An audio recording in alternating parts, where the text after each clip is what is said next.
Evangelho de Lucas, capítulo 20, vamos ler a partir do versículo de número 27. O tema desse texto é os saduceus e a ressurreição.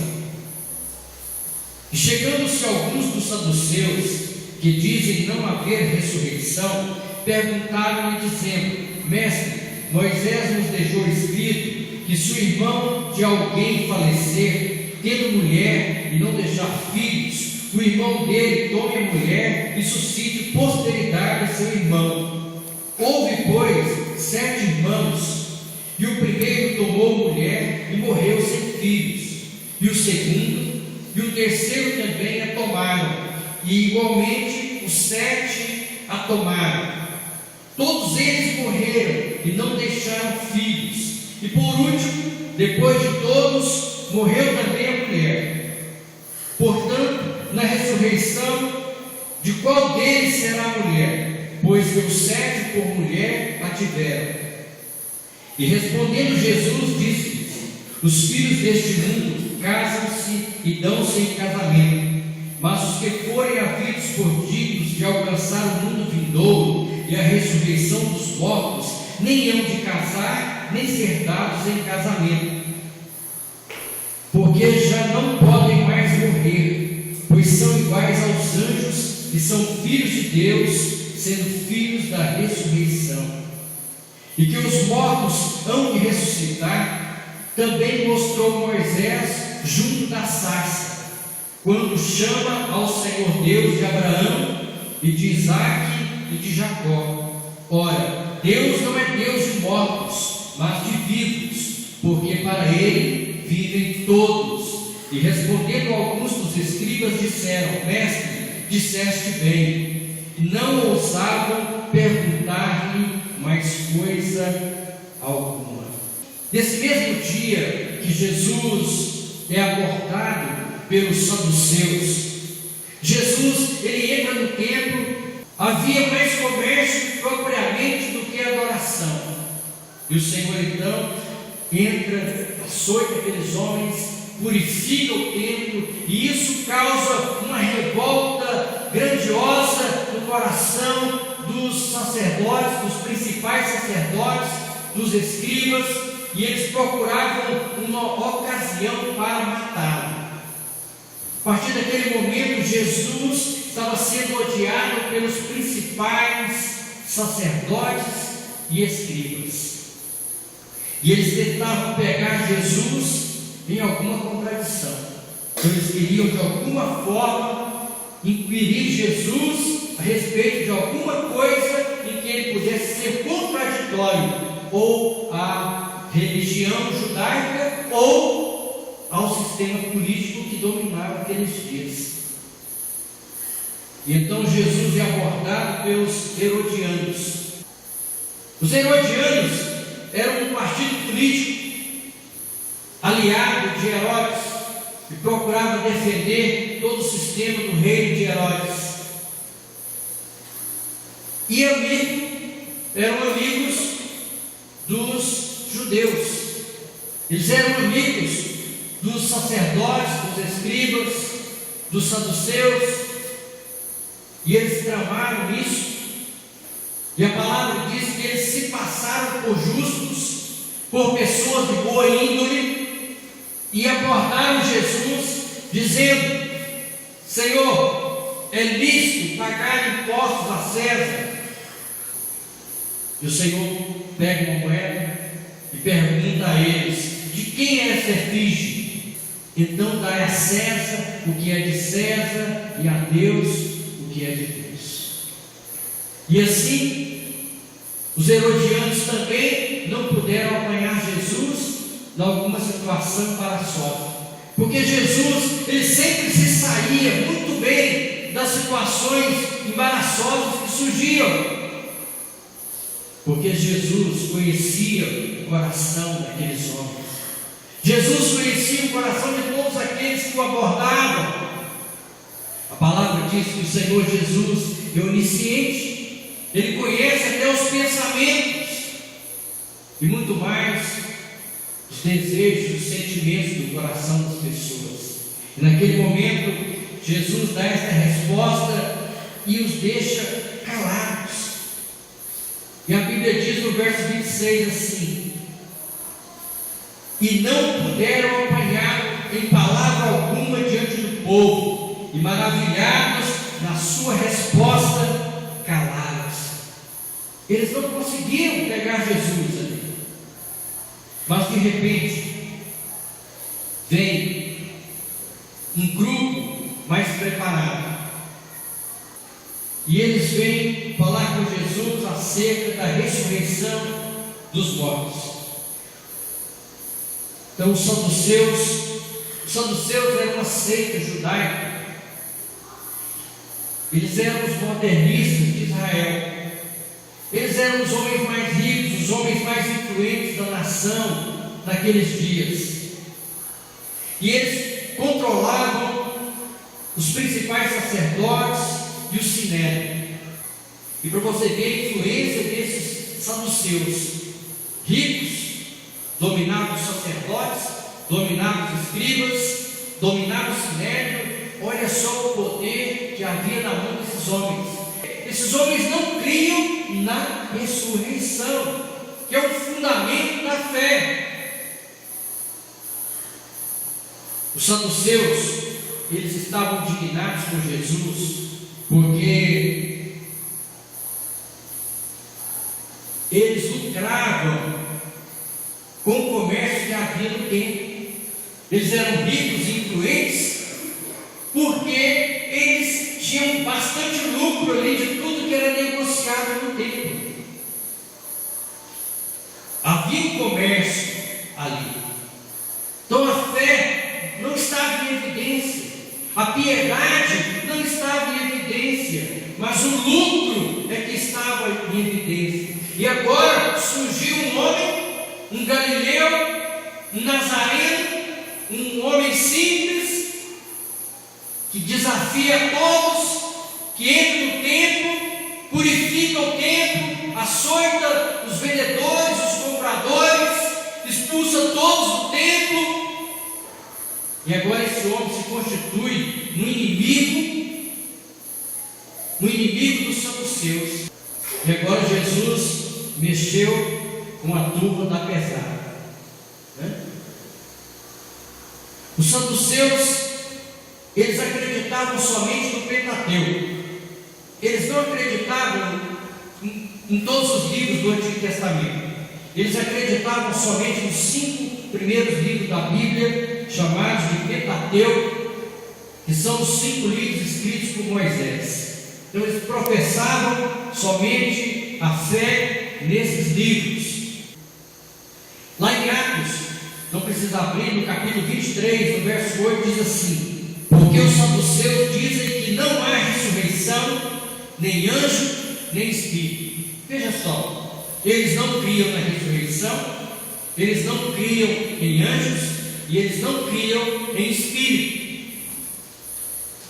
Os saduceus não criam na vida futura, na vida após a morte, uma vez que não criam na existência do espírito. Então, para eles, a morte física representava o fim de tudo. Então, para aquela seita dos saduceus, a morte finalizava tudo. Eles acreditavam nas promessas de Deus em relação a essa vida terrena. Eles receberam aquelas promessas de Deuteronômio, capítulo 28, promessa de bênção, de multiplicação. E eles queriam tomar posse dessas bênçãos, dessas promessas apenas nessa vida.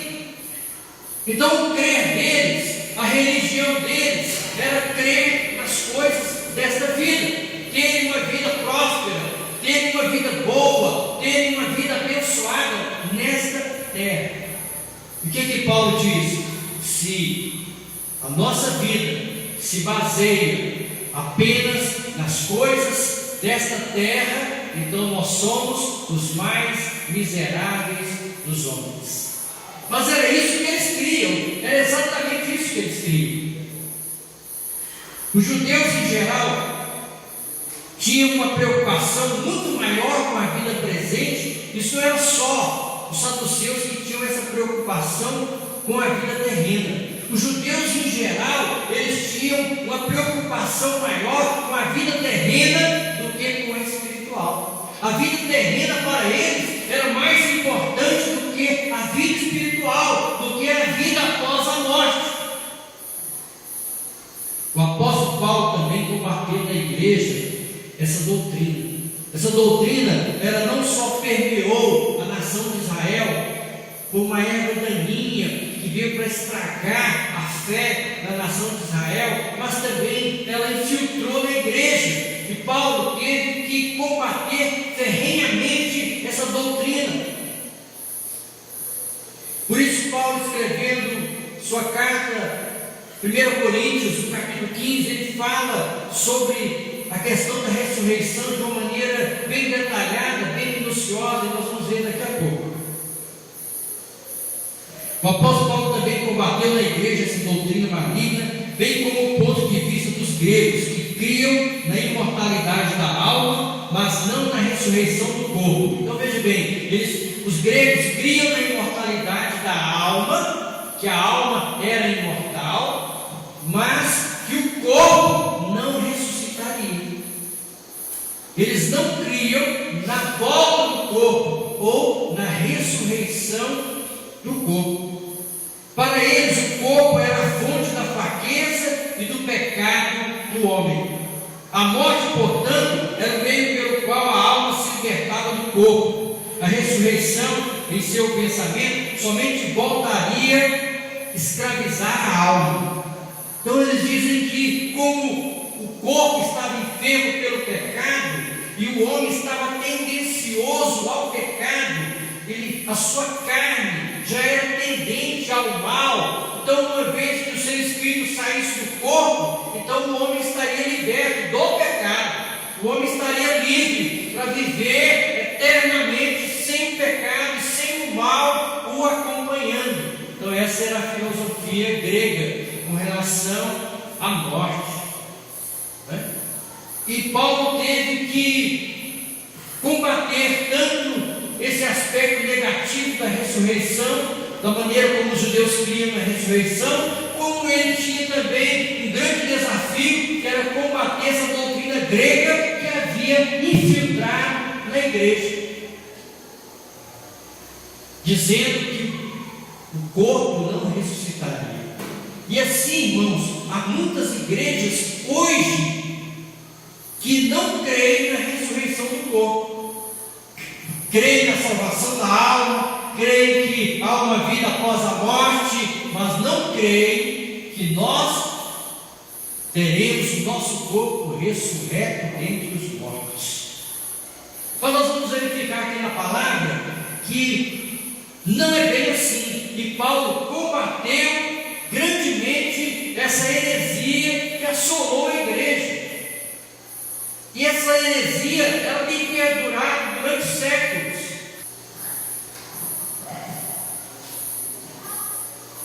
Os saduceus, eles erram em dois aspectos.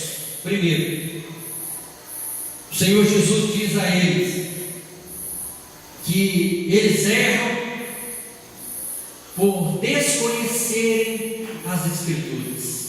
Eles erram por fazerem uma má interpretação da Escritura. Então, todas as vezes que nós desconhecemos a palavra de Deus, então nós cairemos em erros gravíssimos. Jesus, certa feita, disse aos judeus: errais por não conhecer as Escrituras e o poder de Deus. E esses homens estavam equivocados justamente por isso, porque não conheciam as Escrituras e nem experimentaram o poder de Deus. E todas as vezes, amados, que nós desconhecemos as Escrituras, nós cometeremos falhas gravíssimas. Por isso temos falado, e muitas vezes temos falado aqui, você precisa conhecer a Escritura, você precisa ler a Bíblia, você deve ter este livro como regra de de fé e prática, e não apenas para pronunciar que você o tem como regra de fé e prática, mas que você é um praticante desse livro. E para ser um praticante desse livro, você precisa ser um conhecedor desse livro. As Escrituras ensinam sobre a ressurreição futura, tanto dos justos para a vida eterna, como dos ímpios para a perdição eterna. Está escrito lá em Daniel capítulo 12, versículo 2, está escrito assim: e muitos dos que dormem no pó ressuscitarão, uns para a vida eterna e outros para a vergonha e desprezo eterno. Daí o porquê que esses saduceus não criam, porque eles não acreditavam nesses livros. Eles tinham somente os 5 primeiros livros de Moisés como seus livros que regiam a sua fé.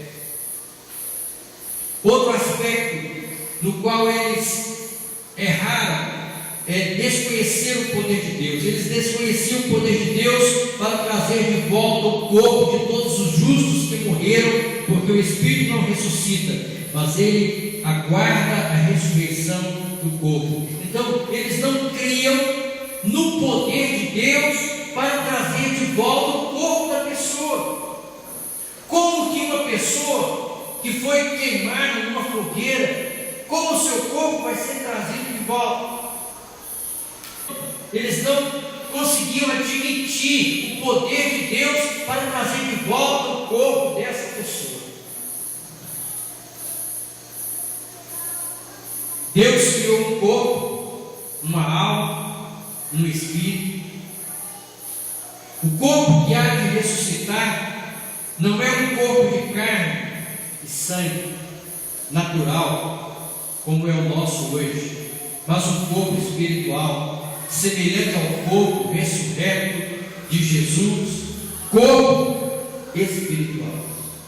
Então veja bem, o nosso corpo que haverá de ressuscitar, não é esse corpo nosso, corruptível, com carne e sangue.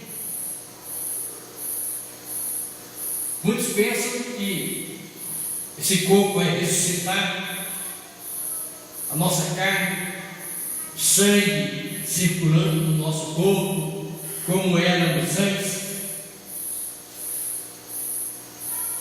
Isso faz parte da antiga criação. Então, Paulo, para descrever o modo como o nosso corpo ressuscitará, ele dá exemplo de uma semente. Presta atenção, gente. Vocês estão preocupados aí com o texto? Presta atenção no que eu estou falando aqui. Paulo, no capítulo 15, para dar exemplo como será o nosso corpo, como será a ressurreição do nosso corpo. Aí ele dá um exemplo de uma semente que foi plantada na terra. Você planta uma semente na terra e ela tem determinada aparência. Quando ela está na sua mão, uma semente, ela tem uma determinada aparência, certo? Depois que você a coloca embaixo da terra, depois que você a planta, aí o que vai acontecer? Ela vai morrer, ela vai se decompor, ela vai perder a sua aparência, e dali então vai surgir uma planta, uma nova vida, tá certo? Então a semente tem uma aparência, mas quando ela germinar, ela terá outra aparência. Mas a substância, mas aquela planta, ela se originou daquela semente. Desse nosso corpo, que ao ser sepultado, ele se tornará como uma semente, que vai germinar no dia da ressurreição. Quando o anjo tocar a 7ª trombeta, a Bíblia diz que os mortos ressuscitarão. Então, naquele momento, você ressurgirá dentre os mortos. E a sua pessoa, então, vai subir para o encontro do Senhor nos ares. Vamos ver de maneira mais detalhada como funciona isso. 1 Coríntios capítulo 15, verso 35. Me acompanhe aí. Esses detalhes que nós vamos ver agora eles são importantes para a gente fechar essa palavra aqui, para você entender melhor o que queremos dizer hoje. Amém? Mas alguém dirá: como ressuscitarão os mortos? É uma pergunta. 1 Coríntios 15, 35. Como ressuscitarão os mortos? E com que corpo virão? Como será o corpo daqueles que ressuscitarão? Como será o meu corpo? Verso 40. E há corpos celestes e corpos terrestres, mas uma é a glória dos celestes e outra a dos terrestres. Então Paulo começa a ensinar aqui que existem corpos celestes, espirituais, e existem corpos terrestres. Nós já experimentamos, nós conhecemos bem o nosso corpo terreno, não é mesmo? Mas a Bíblia diz que nós vamos assumir uma forma espiritual. Então, para entrarmos no novo céu e na nova terra, nós teríamos que entrar com essa nova forma, com esse novo corpo, esse corpo celeste.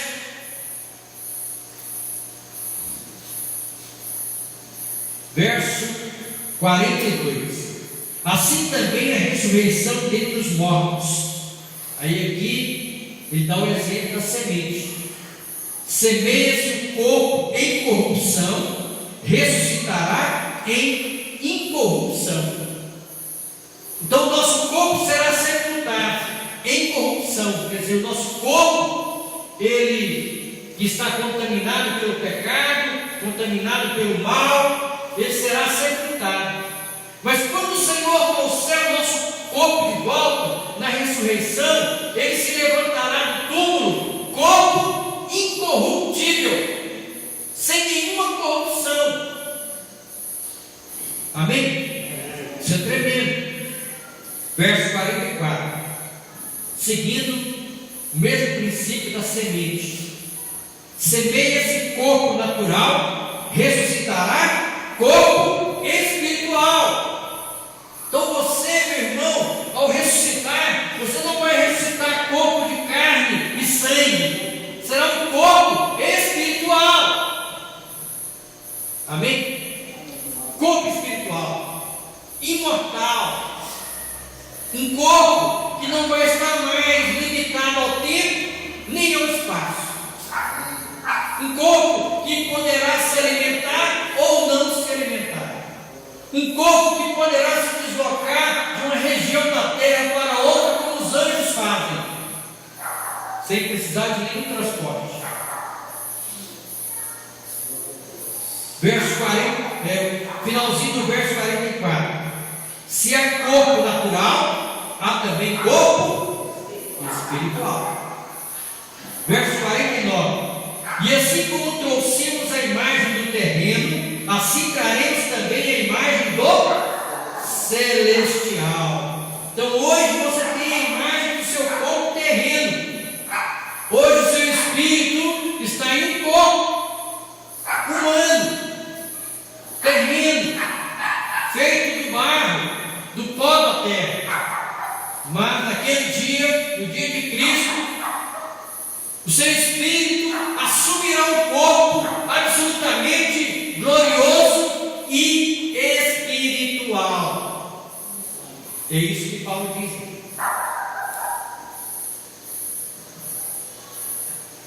Verso 50.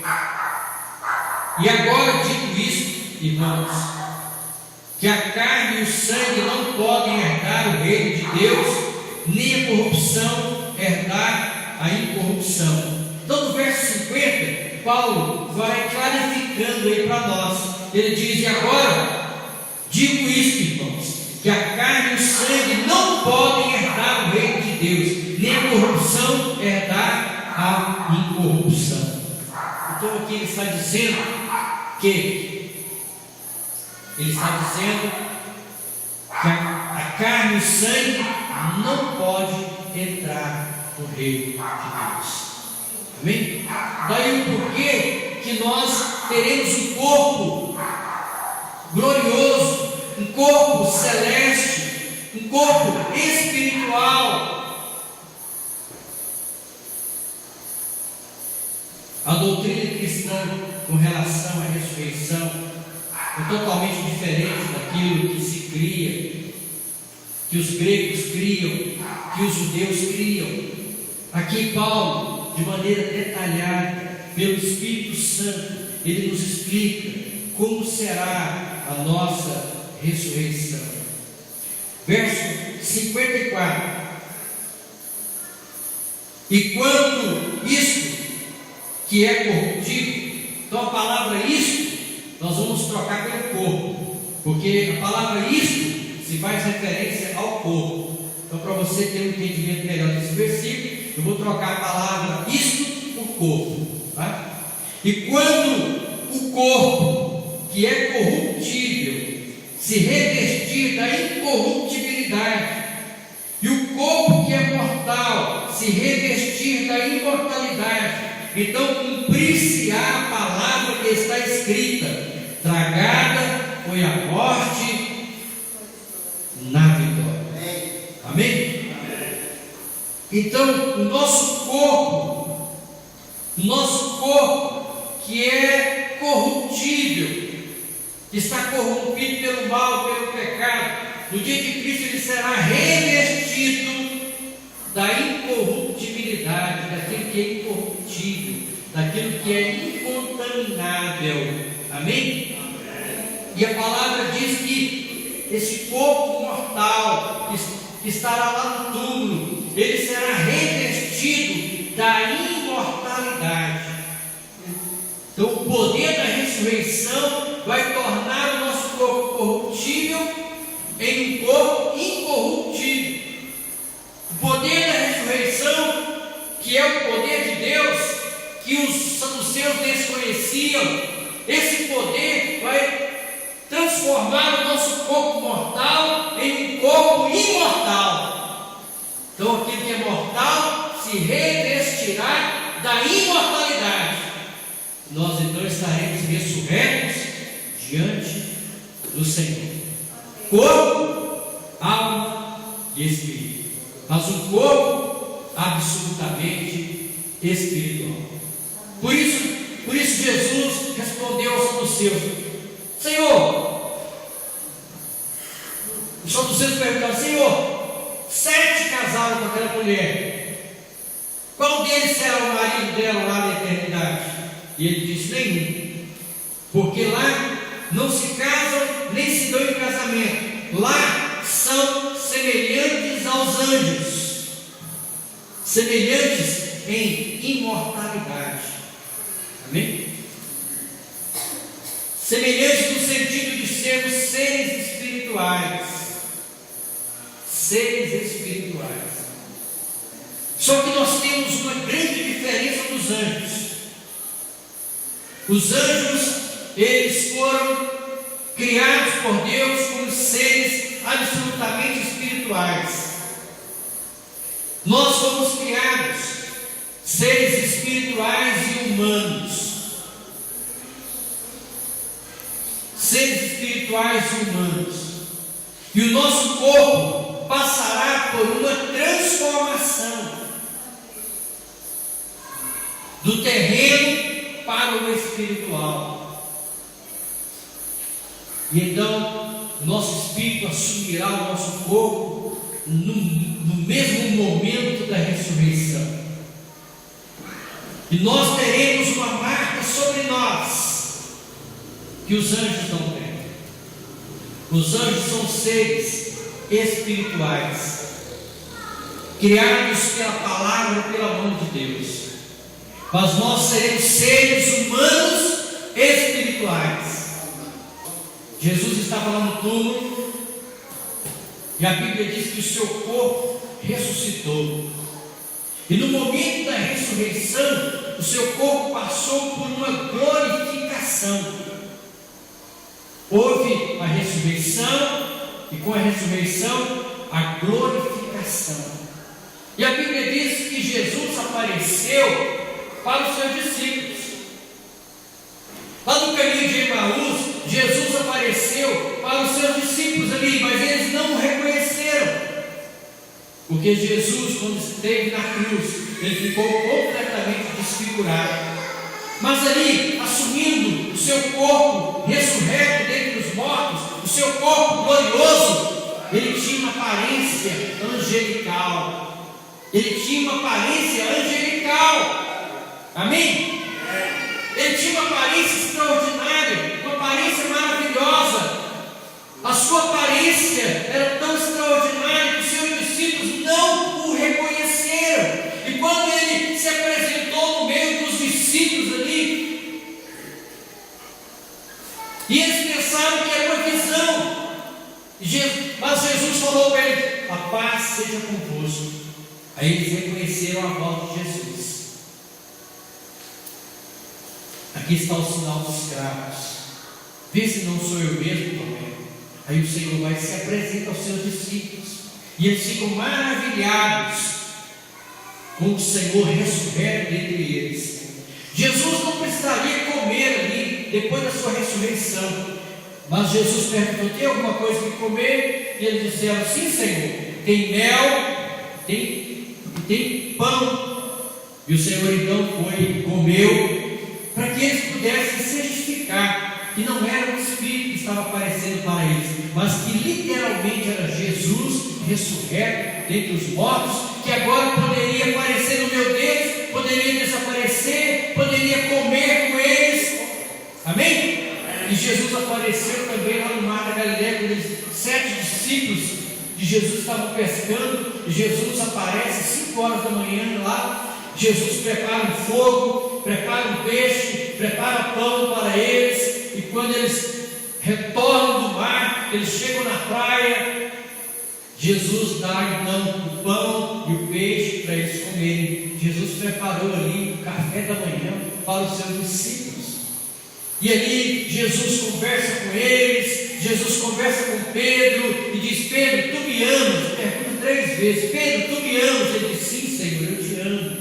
Então apacenta as minhas ovelhas. Pedro, tu me amas? Sim, Senhor, eu te amo. Apacenta as minhas ovelhas. E a Bíblia diz que assim como é o corpo do Senhor, assim será o nosso corpo.